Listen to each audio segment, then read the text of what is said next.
Soy Nona Fernández, soy actriz, soy escritora y estoy aquí en mi espacio de trabajo, mi cuarto propio. Está mi computador, sin duda, y también están como los cachureitos, los cachureitos que me son importantes de atesorar en el momento en el que estoy escribiendo.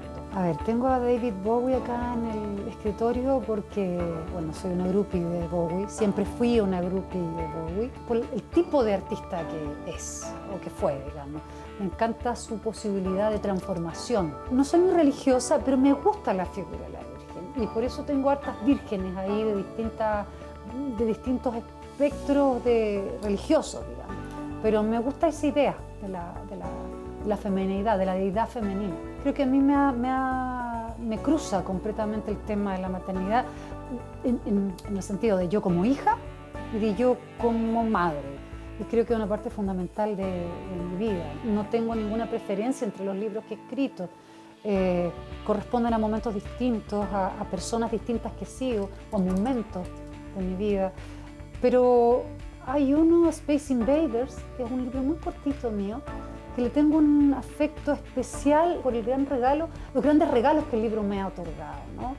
Ha sido uno de los libros más traducidos y me ha llevado a lugares insólitos, a conocer públicos y lectoras y lectores insólitos que jamás pensé que iba a poder conocer.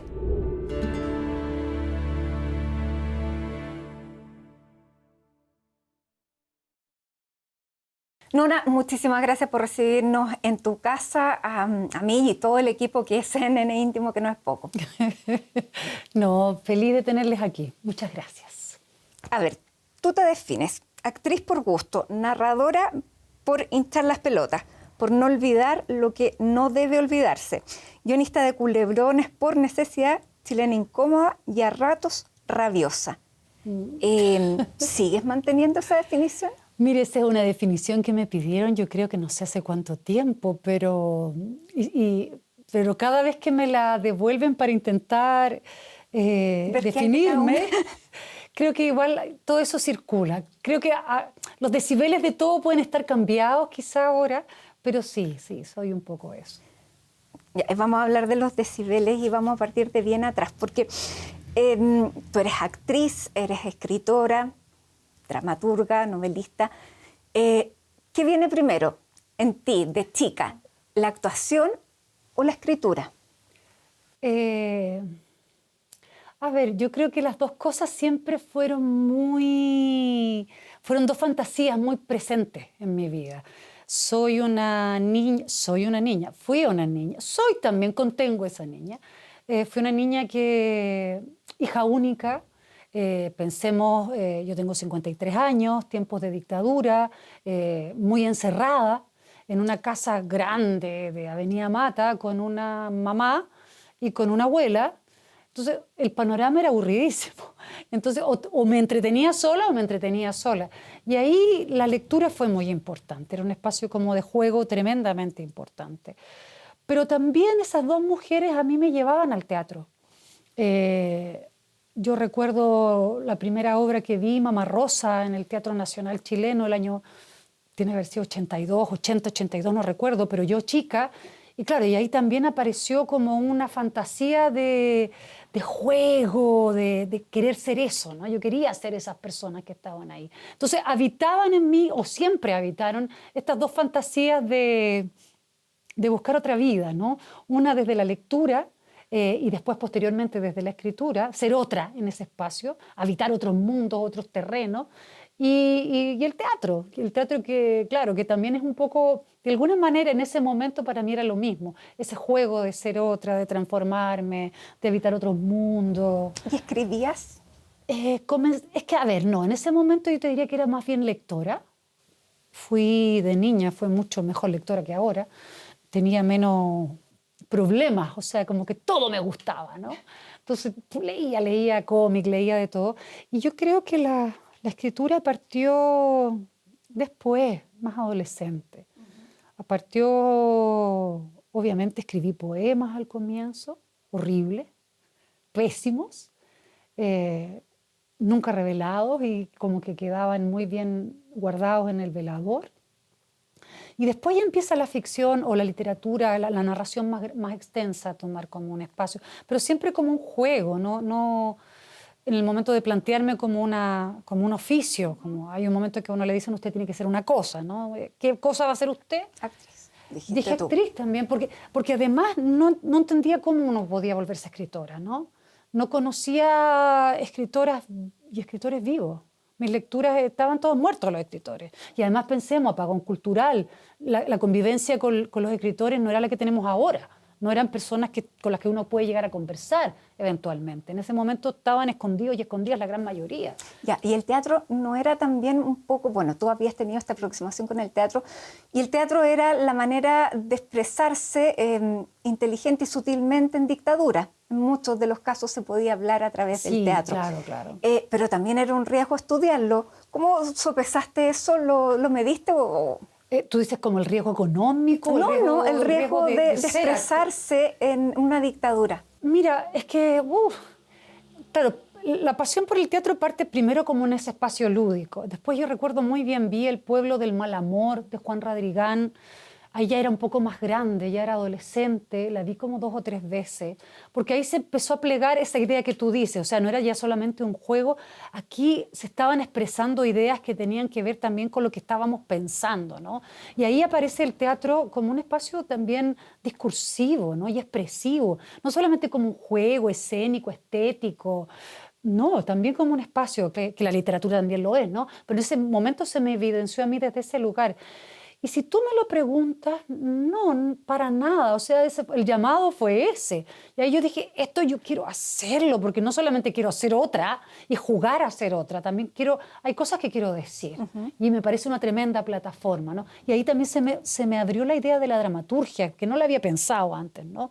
Tampoco la había pensado como un ejercicio personal, en ese momento no lo hice, pero sí también como que habían personas que escribían y circulaban sus ideas en el escenario también, una cabeza que se expresaba en el escenario.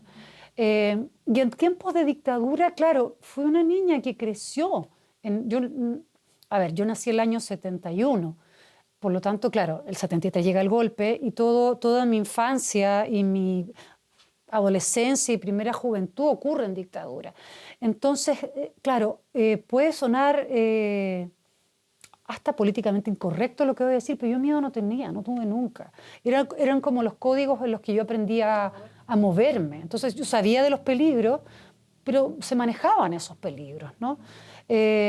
Sabía lo que se podía hacer y lo que no se podía hacer, entendiendo que en este tiempo también podían pasar cosas horrorosas y a compañeros míos o adolescentes como de mi generación le pasaron cosas horrorosas. También yo en ese sentido siempre fui una niña muy precavida y podría decir miedosa, aunque no sé cómo explicarlo.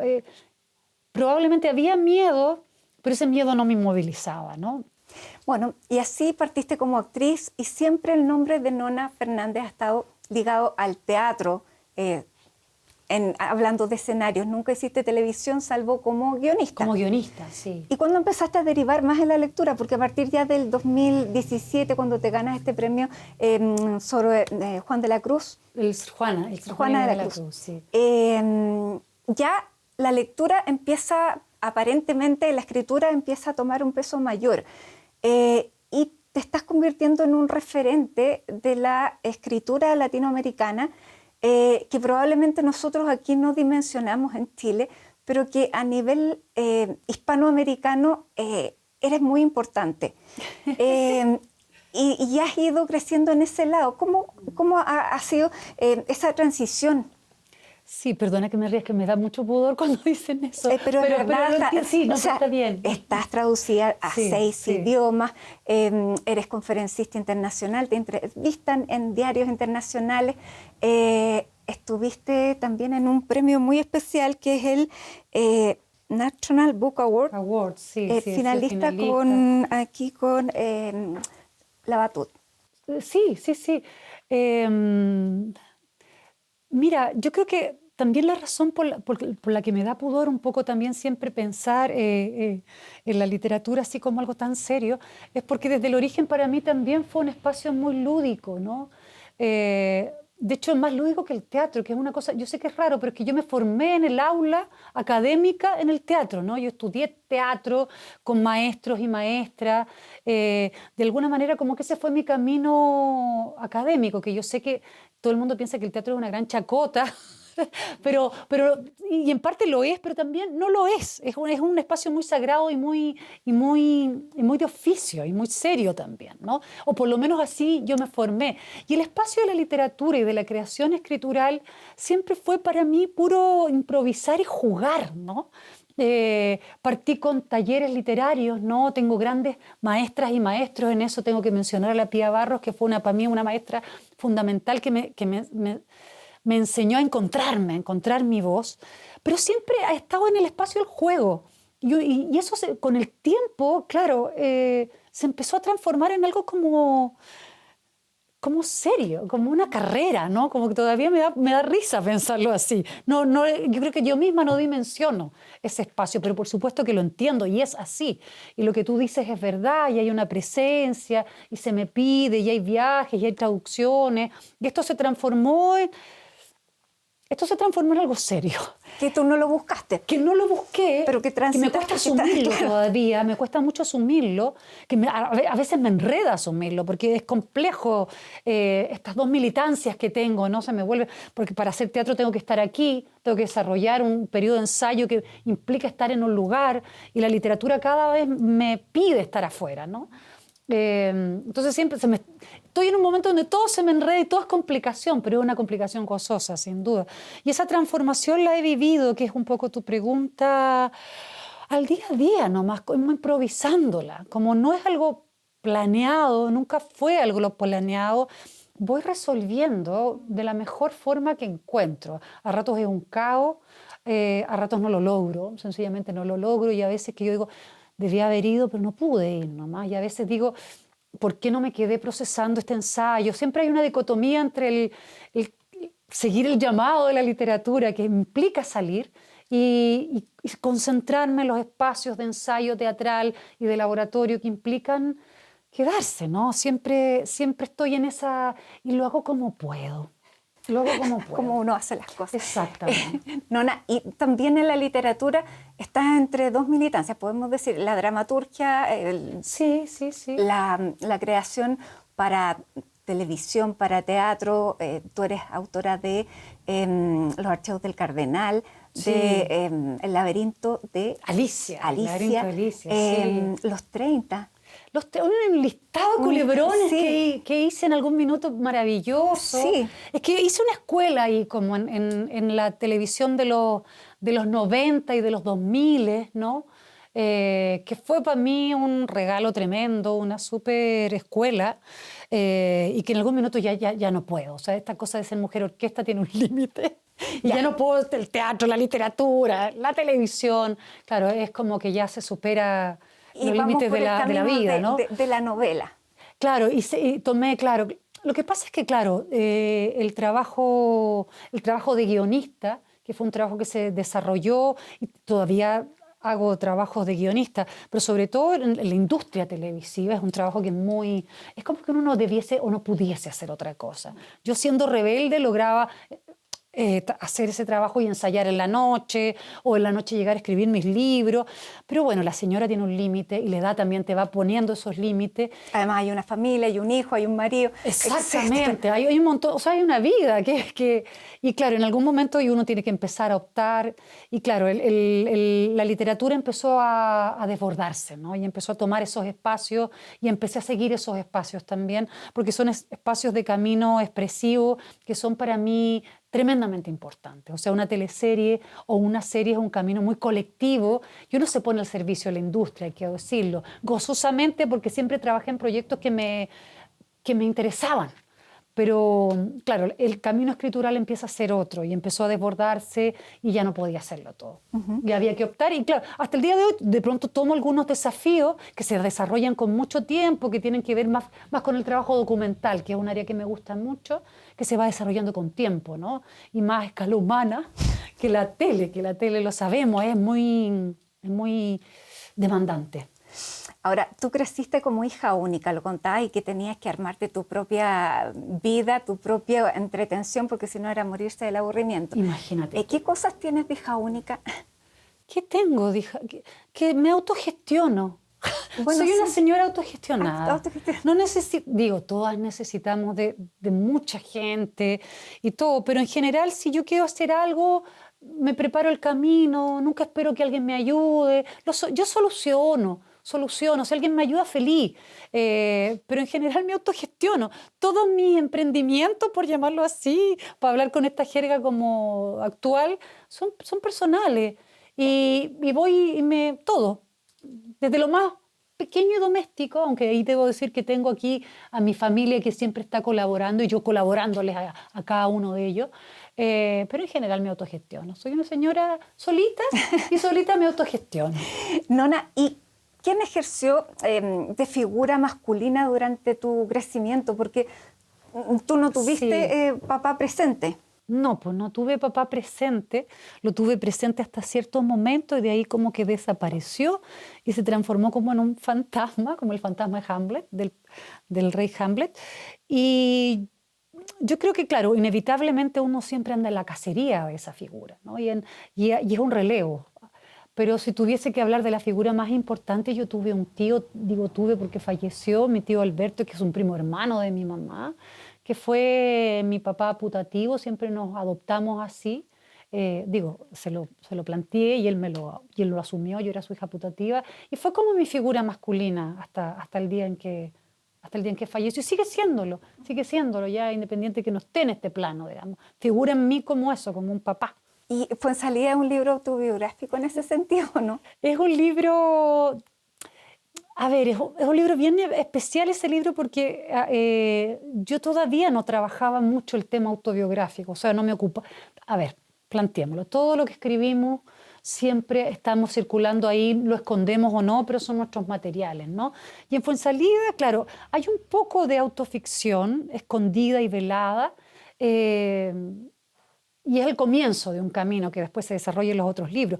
Pero sí, o sea, Fuensalida es un poco Fernández, que es mi papá, ¿no? Es un poco la figura del artista marcial, mi papá era artista marcial. Son como los retazos que me quedaron de él, y con esos retazos intenté componer una historia, ¿no? ¿Y tenía ese apellido o no? Porque tú tienes el nombre de tu mamá. No, Fernández es el apellido de mi padre, sí, el apellido de mi padre, sí. Y a él le decían Fernández, por lo menos mi mamá le decía Fernández, entonces era como... Fuensalida. Fuensalida. Y que además era como, no sé si se acuerdan, pero las películas de los 70 de los superhéroes, o Vareta, qué sé yo, tenían como los nombres de los apellidos de los protagonistas de las series, ¿no? Y el libro juega un poquito a eso, ¿no? Un poquito a esas series de ficción de los 70, a esos artistas marciales de los 70. Ya, y es un libro que más bien todos los libros tuyos recogen cosas súper cotidianas también, que uno lo lleva a la época, eso o sea, es instantáneo. Pero te quería preguntar por la temática. ¿Tuviste alguna experiencia en dictadura que te haya marcado como para tener ese tema en la memoria y, claro, tan presente? Tú dices como algo personal, ¿Sí? como algún... A ver, yo te diría que no, en la familia ni nada como que me hubiese marcado en ese plano, ¿no? Como ni un tío, no. Yo creo que tuve, y debo decirlo así, tuve el privilegio de estudiar en un liceo, colegio, que rato fue liceo y después fue colegio, muy transversal, como muy transversal, donde teníamos compañeras y compañeros de todos los ámbitos y donde fuimos muy sensibles a lo que estaba ocurriendo, ¿no? Además, hay que pensarlo también, como que yo salí al mundo, digo, la adolescencia es un momento fundamental para todas y todos, ¿no? Y cuando uno vive esa adolescencia, además en ese momento donde la sensibilidad se abre más allá de la casa, ¿no? Más allá del ombligo, y se abre a la calle, y la calle era una calle particular en ese momento, donde estaban ocurriendo muchas cosas, donde de pronto teníamos compañeras que, no sé, que la mamá desaparecía por un tiempo, compañeras donde los papás trabajaban en la vicaría, entonces esas cosas circulaban en nuestro imaginario. Y una compañera que tenía un papá que trabajaba para la dictadura. Exactamente, digamos. González, ¿no? Y en el caso del González Betancourt, claro, que fue uno de los criminales del caso de Goyao. A eso me refiero con ¿Y transversal. eso lo supiste en esa época? Bueno, lo supimos, lo intuimos en esa época porque ella rápidamente salió del colegio y porque, bueno, todos los personajes comenzaron a aparecer en ese momento. Se pensaba que esto había pasado, ¿no? Y él era bueno, eso es materia de otro libro, que es Space Invaders. Pero claro, lo intuimos más o menos y vimos lo vimos a él, al apoderado, al tío del colegio, lo vimos circular por las pantallas del televisor en ese momento, ¿no? Claro, qué fuerte. Fue súper Porque fuerte. ver otra dimensión. Y eso también está en tus libros, que no hay villanos 100%. Siempre el villano tiene una humanidad, que no sé si lo explica, pero lo hace lo humano que es. Es que yo creo que siempre es importante pensar, porque hay un espacio que es el espacio en el que se nos enseña la historia, están los buenos y los malos, ¿cierto? Están los villanos y los superhéroes. Y en este territorio de superhéroes y villanos, uno queda como espectadora. Sin embargo, el mal se traza en este territorio gris donde nos movemos nosotras, las personas comunes y corrientes y personas chiquititas, ¿no? El mal está ahí.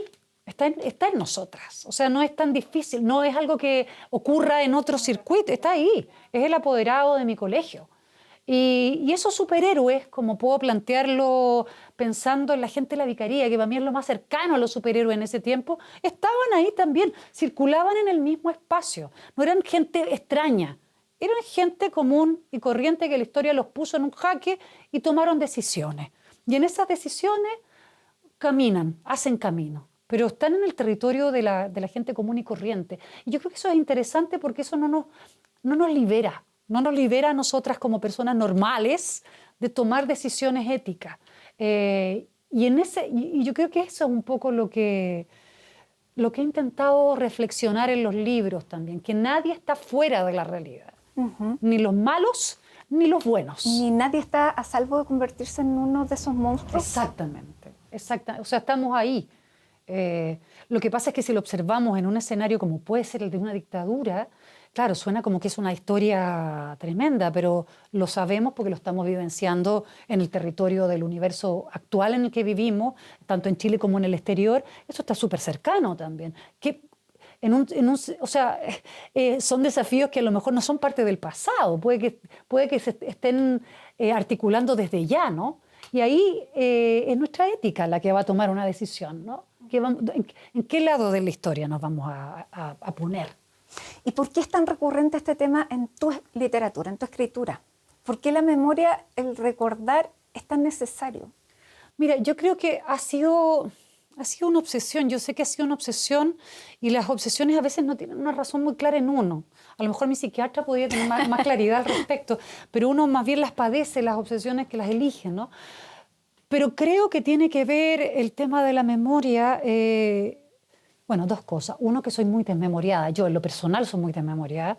Y por otro lado, que habité esta salida al mundo de la que hablábamos en un momento donde quedaban muchos hoyos negros, donde uno hacía como joven o como adolescente o niña muchas preguntas y esas preguntas no tenían respuesta. ¿Qué pasó con tal persona? No sé.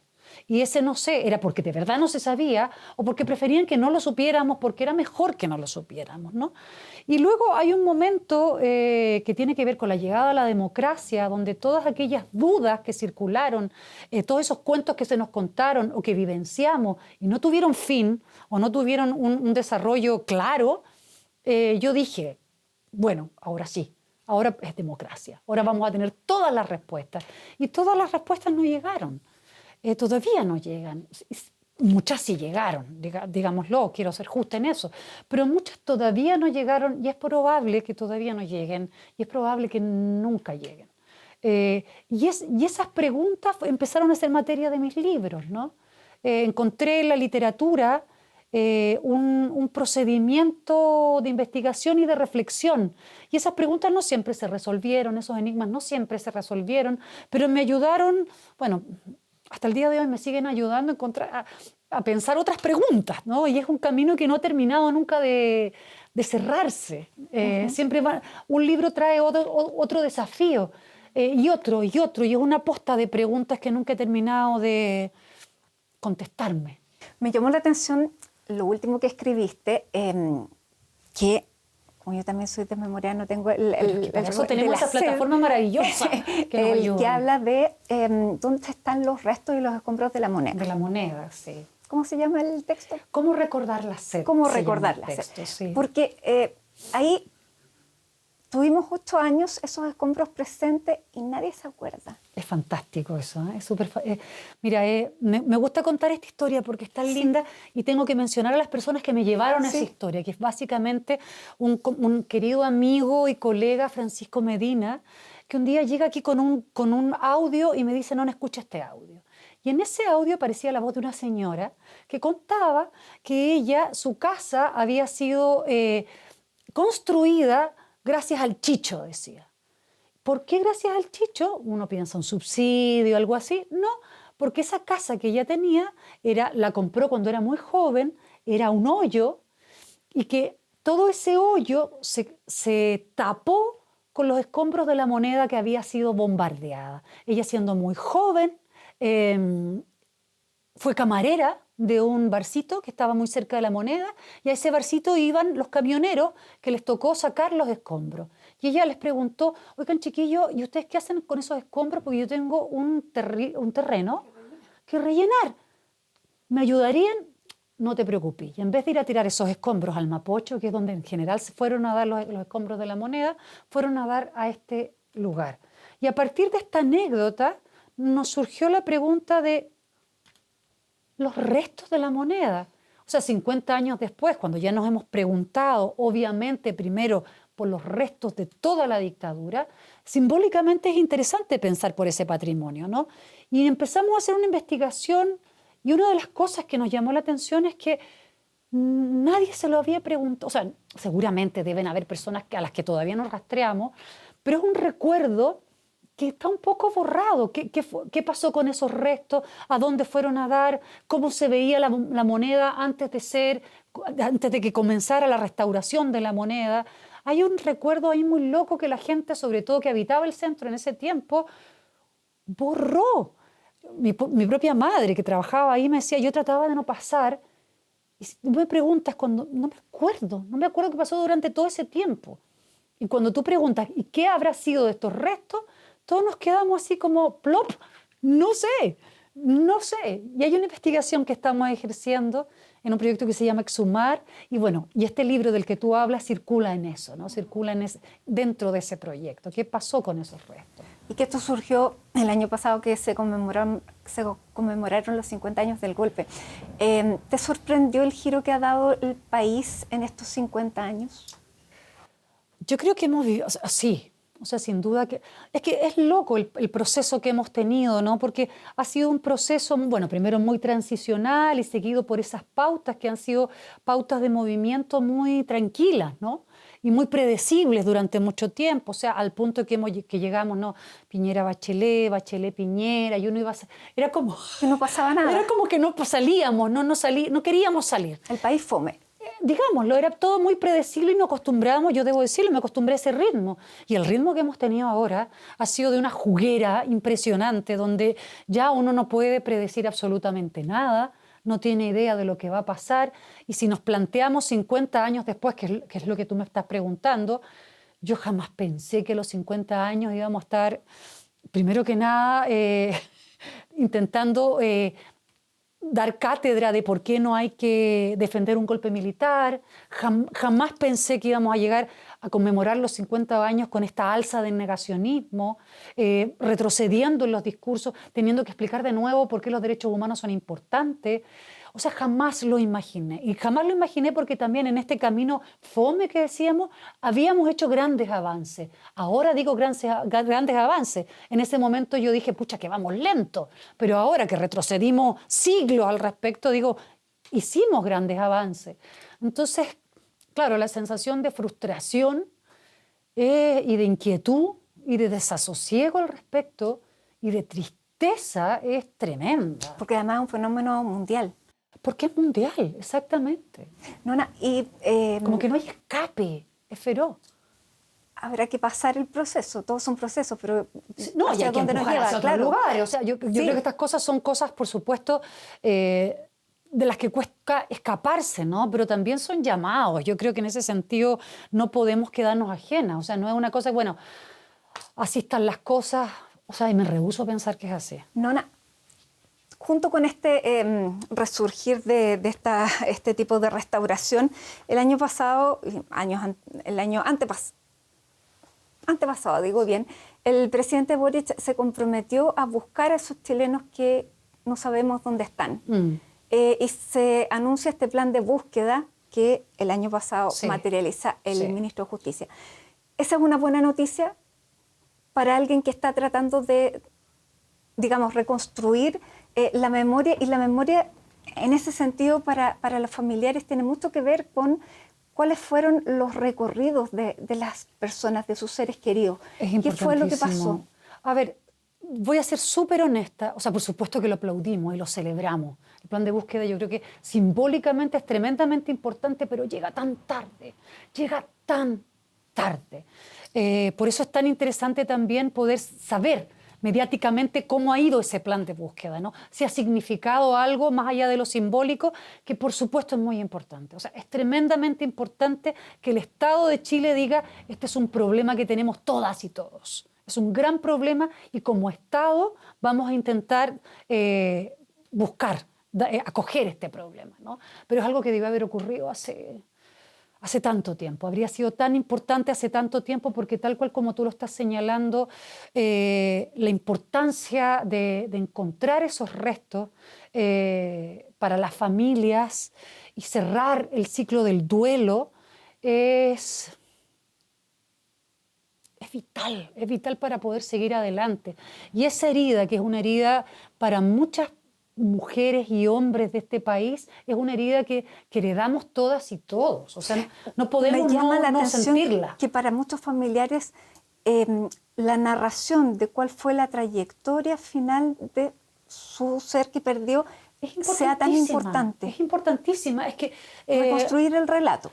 O sea, que, mira, reconstruir el relato y encontrar el cuerpo, ¿no? Y poder, eso yo lo pienso desde la literatura antigua, pienso en los cantos, pienso en Príamo, que es un personaje que lo único que necesitaba era el cuerpo de su hijo para poder enterrarlo.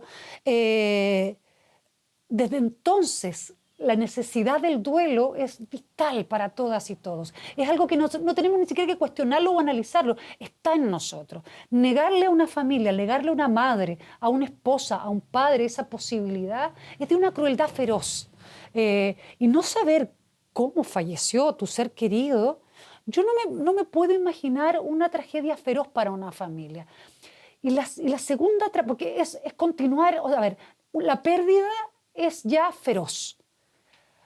Extenuarla en el tiempo, alargarla en el tiempo, es de una crueldad, o sea, que no es insospechada ese nivel de crueldad. Y lo otro es invisibilizarla, por eso hablo de lo tarde que el Estado de Chile, que lo celebro, pero es tarde y hay que decirlo.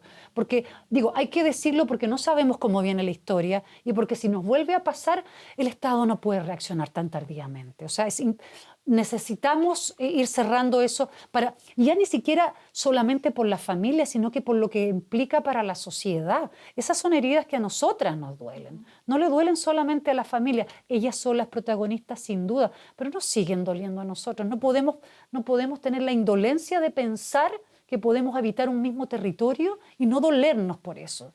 ¿No? Y si es así, o sea, es horroroso pensar que tenemos chilenas y chilenos que no se duelan de esa tragedia que nos sigue doliendo. Y hablando de conmemoraciones, en octubre se cumplen 5 años del estallido social. Sí. Que pareciera que no son tantos, pero ya han pasado 5 años. Sí, es impresionante. Y las causas siguen ahí. ¿Qué te pasa cuando piensas en el estallido social? Que algunos ya claramente hablan del estallido delincuencial, del octubrismo como algo muy negativo. ¿Cómo ves tú la lectura que se está haciendo hoy de ese momento? Es tremendamente irresponsable clausurar lo que ocurrió como un estallido delincuencial. O sea, creo que este discurso que se ha tomado... Hubo delincuencia. Claro, que como que todo fue delincuencia, como que no existen demandas ni existieron demandas que llevaron a lo que ocurrió, que por lo demás es tremendo pensar que pasó todo lo que pasó y las demandas están ahí igual y nada se solucionó, porque lo que ocurrió hace 5 años lo podemos taponear, pero va a volver a ocurrir si las demandas siguen siendo... Los problemas que circulaban en la calle por las pensiones, por el tema de la salud, por el tema de la escolaridad, por la educación, siguen allí. No, estamos cansados, hubo una pandemia, hubo un proceso constituyente, hubo un segundo proceso constituyente. Evidentemente que las energías, por supuesto, no están puestas como para retomar, pero... los problemas siguen ahí. No sé cuándo va a volver el siguiente estallido. Y creo que es muy irresponsable de parte de todo el mundo clausurarlo solamente en el tema de delincuencia, porque quienes estuvimos ahí sabemos que no fue así. Nona, ¿y cómo evalúas hasta ahora el gobierno del presidente Gabriel Boric, en el sentido que había una gran esperanza y esa esperanza se ha ido frustrando por el peso también de la realidad y de los contrapesos que hay en el Congreso? Pero ¿cómo lo has visto? Yo creo que es complejo, entiendo lo que dices, ¿no? Y es verdad que había una gran esperanza, una gran expectativa puesta en esto, pero evidentemente que si tú tienes un Congreso que no te acompaña es muy difícil hacer muchas cosas, ¿no? Creo que además... hubo todo el proceso constituyente tal cual como ocurrió, dejó las energías en otros lugares y entiendo las dificultades que se ha tenido también como para poder ejercer ese gobierno que por una parte en el cual del cual se esperaba tanto, ¿cierto? Y que este gobierno ha tenido que un poco mediar entre distintos, o entre dos sectores grandes, digámoslo así, ¿no? Que en este minuto están en una circunstancia irreconciliable. Pareciera que no hay posibilidad de reconciliación, ¿no? Ni de conversación. La palabra reconciliación me pone muy nerviosa después de tanto tiempo mencionarla, ¿no? Pero de diálogo, ¿no? Es como que es imposible. Entonces, claro, no soy yo la persona que tiene que sacar la evaluación de lo que está ocurriendo. Uno ha ido observando un poco lo que ha ido ocurriendo, uno ha ido bajando y subiendo en este carrusel, se ha esperanzado, se ha desesperanzado, ha comprendido, ha entendido, a ratos no ha entendido, a ratos ha reclamado, ¿cierto? Pero queda un rato, y yo creo que los procesos históricos son largos, son tremendamente largos. Era difícil pensar que una revuelta social nos iba a llevar a los grandes cambios. Es difícil pensar también que un gobierno como este iba a cambiar completamente el escenario de un país. Y yo creo que lo que nos queda por delante es un replanteo completo de todo, ¿no? Para poder comprender esto en lo que estamos, ¿no? Bueno, y Chile también ha ido cambiando por la misma realidad latinoamericana que ha traído la inmigración y que ha traído también cosas que quisimos tapar durante tanto tiempo, que en Chile era lugar de paso de la droga, que en Chile no hay gente corrupta y tenemos el narcotráfico y el crimen organizado instalado ya como un problema más. ¿Cómo crees que eso va a convivir con el resto de los problemas? Porque ya lo tenemos. Es que yo creo que esos problemas ya existían y no se estaban mirando del todo bien. Ahora, hay algo que pasa. A mí es difícil, para mí es súper difícil hablar del escenario actual, ¿no?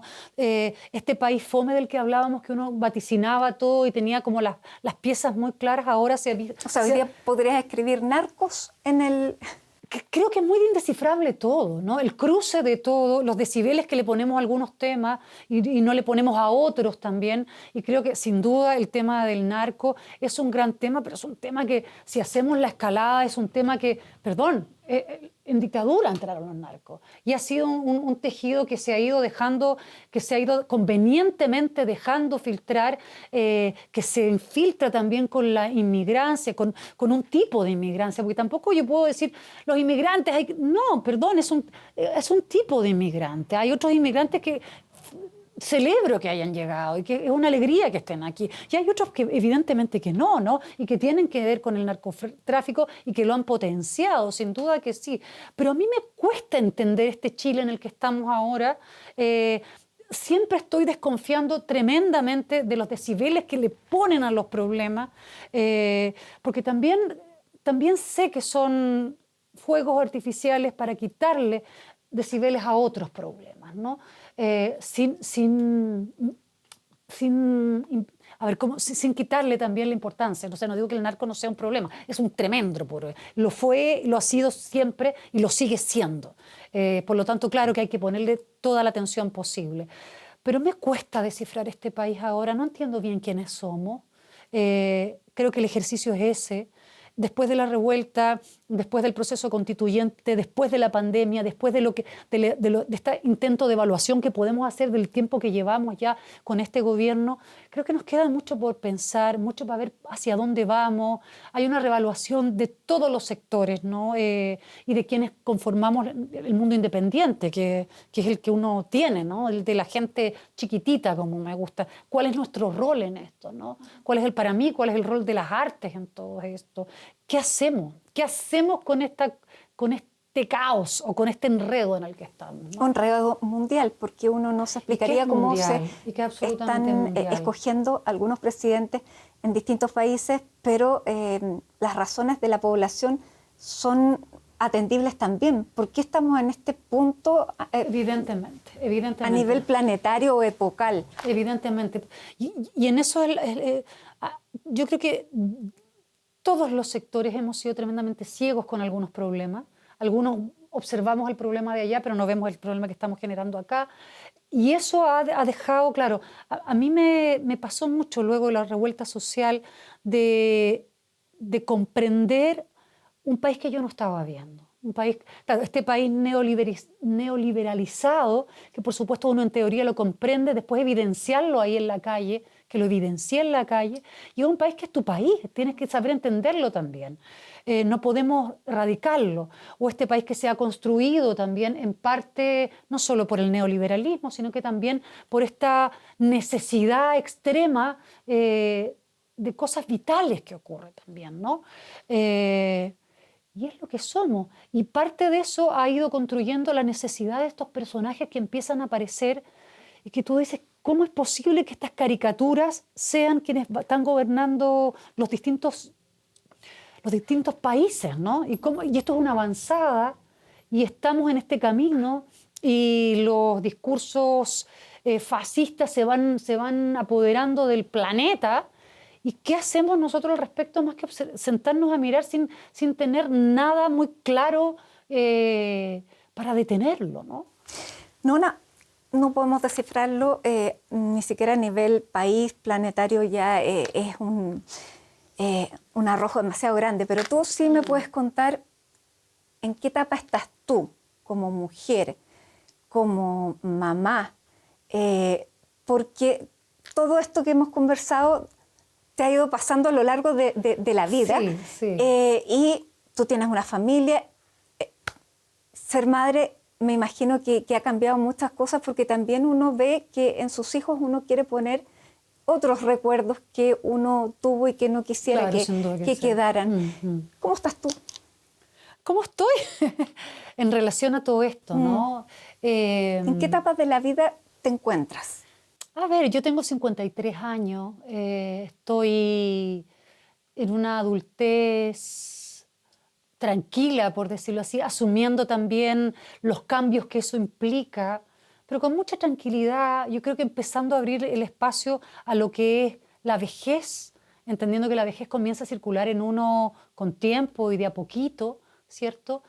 Observando el momento también de mi madre, que es el reflejo de mi propio futuro, observando también a mi hijo, que es un poco lo que tú muy bien decías, cómo todo esto también este presente es el recuerdo que va a quedar en él. Y a ratos, indiscutiblemente por la conversación que hemos tenido, lo pienso mucho en el trasfondo social, ¿no? Del momento histórico que vivimos. Y a ratos me asusta y me angustia el momento que vivimos, que es el momento que les estamos heredando a ellas y ellos, ¿no? Pero también a nivel personal, porque tú encontraste a tu pareja en la universidad, sí, y te quedaste con él. Sí. Y eso también habla de una estabilidad que quisiste tener que es muy distinta a la que tuviste tú. Claro, uno va reaccionando por contraposición. Frente al caos, claro, yo tengo una vida... Porque es una rareza, digamos, claro. O sea, cada día más raro. Pero para mí es como lo natural. Naturalmente necesito la estabilidad porque el resto de mi vida es bastante caótico. Paso de un proyecto a otro, de una idea a otra, de una vida a otra, ¿no? Creo que esa estabilidad ha sido fundamental para mí para poder organizar el mundo creativo también y profesional que tengo, que es un poco desordenado y me gusta que así sea, es vertiginoso. Y también es una estabilidad que me permite arrojarme también no solamente en causas profesionales o creativas, que son para mí lo más importante, sino que también en causas que tienen que ver justamente con lo que estábamos hablando, en intentar generar un escenario mejor para quienes vienen detrás de nosotras. Y no solamente hablo de mi hijo en lo específico, sino que para las nuevas generaciones. Creo que es lo que vitalmente nos compete, ¿no? Somos las hermanas mayores, somos las madres de las generaciones que vienen. Por lo tanto, tenemos como la responsabilidad de por lo menos hacer el intento de que esto quede mejor que como lo encontramos. Si lo logramos o no, ya es otro cuento, pero por lo menos hacer el intento. Y en ese aspecto creo que, claro, eso para mí, si pienso en qué momento estoy, eso siempre me mueve. O sea, es una movida. Tengo el problema de que soy entusiasta. Tengo ese problema y que soy entusiasta y que me prendo con agua. O sea, si hay un proyecto que me va a llamar para que las cosas, tanto en lo laboral como en lo activista, podamos intentar que sean mejor, yo voy a estar ahí. Yo voy a estar ahí, ¿no? En ese sentido, y no importa que fracasemos 1, 2, 3, 10 veces, no importa, pero lo importante es estar haciendo el intento, porque si no también qué fome, ¿no? Qué aburrido es la vida, sin duda, sí. Nona Fernández, muchas gracias. Gracias a ti. Por todo este tiempo con nosotros y por contarnos parte de tu vida de estos 53 años. Muchas gracias. Gracias. Gracias también a ustedes por habernos acompañado en esta edición, en este capítulo de CNN Íntimo junto a Nona Fernández. Los dejamos invitados como siempre para que nos vuelvan a acompañar en 7 días más.